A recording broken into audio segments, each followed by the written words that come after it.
तर धोंडा धोंडा धोंडा संपला. आता हे अधिक मासाचा महिना.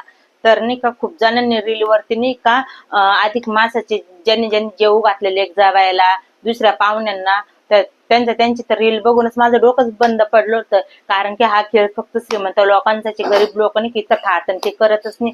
आणि ज्या ज्या म्हणजे गावाकडचे जे आपण गरीब लोक, म्हणजे गरीब म्हणजे शेतकरी आज पण गरीबच आहे. आपल्याला जरी वाटत असं हे बागायतदार आहे, त्याच्याकडे खूप पैसा आहे, तसं काही नाही. पण ज्यांना 2-2, 3-3, 4-4 मुली ना, तर त्या आई बापानं काय करायचंय.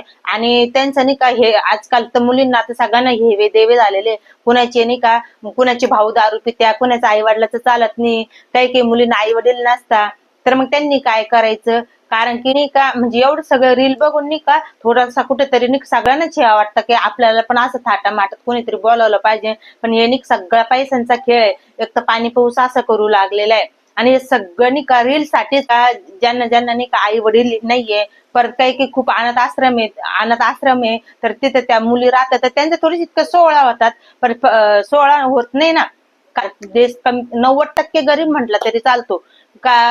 आणि भारत देश जर आपला श्रीमंत असतं तर आपल्याला नाही का राशनची दुकाने आपल्या भारतामध्ये नसतेच.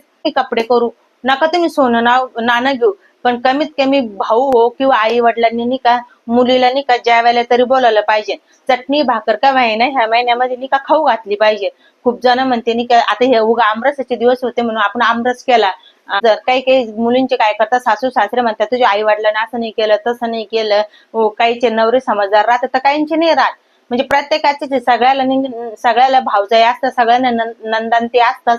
पण काय होतं माहितीये का, बरेच जण काय करते सासू सासरे मुलीला नाही का प्रेशर दाखवता बाहेर वेगळं आणि घरातलं वातावरण बघ, ह्या बहीण तसं केलं, ह्या बहीण तसं केलं. आणि मजबुरीनं काय म्हणे तिला नाही का सावकाराकडून पैसे काढून नाही का ते सोहळा पूर्ण करावं लागतं. तर एवढं थाट पहिले नव्हताच ना. पहिल्या लोकांना खूप माया होती. बहीण भाऊ असो का आई वडील असो, ते नाही का सण कधी येतो, आपली मुलगी आपल्या घरी कधी येते.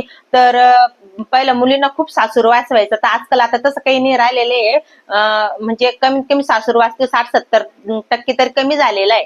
तर मग काय व्हायचं माहितीये का, दिवाळी नागपंचमी रक्षाबंधन असे अधिक मासाचा महिना आला की 2-3 दिवस मुलगी नाही का भावाकडे नाही का विसाव्यासाठी जायची. कारण की म्हणजे तिला पण घरी खूप काम ते राहायचं ना. 2 दिवस नाही का तिचं मन मोकळं व्हावं, आईजवळ बसा बोलावं, त्याच्यासाठी हे नाही का पहिल्यापासूनच सण निघलेले. पण काही काही भाऊ काय करता माहितीये का, पैसा असून पण बहिणींना नाही का करत नाही. आणि आज मी हे पण सांगते की खूप भावांनी नाही का अजून पण नाही का धोंड्याच्या महिन्यात कुणाला एवढा 1 महिना संपला पण बऱ्याच भावांनी नाही का धोंड्याच्या महिन्यात जेवायला बोलवलेलं नाहीये.